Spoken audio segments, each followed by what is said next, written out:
Assalamualaikum teman-teman. Kembali lagi di channel Muslim Kepo.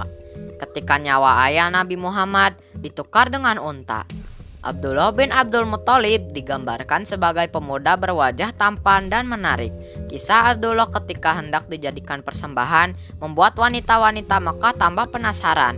Muhammad Husain Haikal dalam sejarah hidup Muhammad menjelaskan, Abdul Muthalib sangat berkeinginan untuk memiliki anak lelaki yang banyak. Dia butuh tenaga untuk mengurus air bagi para tamu yang hendak berziarah ke Ka'bah. Sampai-sampai ia bernazar jika memperoleh 10 anak lelaki, kemudian tidak memperoleh anak lagi sesudah mereka besar, salah satu di antaranya akan disembelih untuk dijadikan persembahan. Apa yang menjadi keinginan Abdul Muthalib, kakeknya Nabi Muhammad, dikabulkan. Dia memperoleh 10 anak dan setelah itu tak punya anak lagi.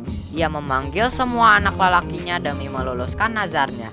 Setiap anak lelaki menuliskan namanya di atas Kid, anak panah. Semua anak panah diambil oleh Abdul Muthalib dan dibawa kepada Juru Kid di tempat berhala Hubal yang berdiri di tengah Ka'bah. Juru Kid kemudian mengocok anak panah itu. Nama yang keluar akan disembelih untuk menjadi persembahan bagi Hubal. Tak disangka nama Abdullah keluar. Dia lantas membawa anak muda itu untuk disembelih di dekat sumur Zam-Zam. Namun orang Quraisy ketika itu serentak melarangnya untuk berbuat demikian. Dia diminta memohon ampun atas nazarnya itu. Abdul Muthalib yang masih ragu kemudian mendapatkan nasihat dari seorang lelaki suku Mahzum. Dia mengungkapkan jika penebusan bisa dilakukan dengan harta, maka bisa ditebuslah. Lantas mereka pun hendak mengganti dengan 10 ekor unta. Mereka kembali mengundi hingga lemparan ke-10. Nama yang keluar masih saja Abdullah. Sesuai dengan aturan, maka jumlah unta harus ditambah kelipatannya. Abdul Muthalib harus menambah unta hingga 100 ekor. Sampai lemparan berikutnya, keluarlah nama unta sebagai undian. Abdul Muthalib yang kurang yakin melemparnya hingga 3 kali, nama unta kembali keluar.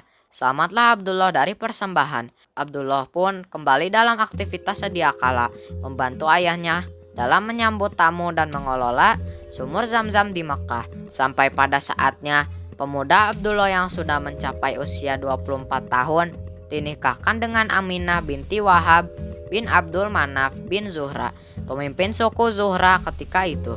Pergilah Abdul Muthalib dan Abdullah untuk menemui Wahab dan melamar putrinya. Pernikahan bersejarah itu pun terjadi. Di samping itu, Abdul Muthalib juga melamar Hala, putri pamannya yang akan melahirkan Hamzah, paman Nabi SAW.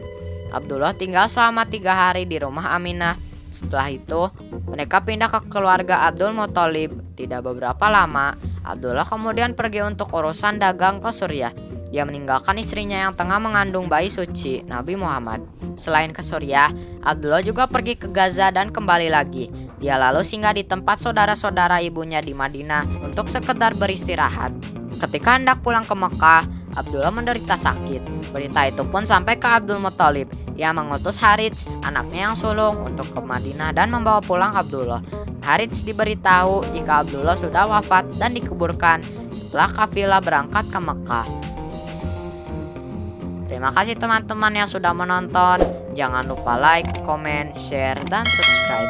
Wassalamualaikum warahmatullahi wabarakatuh.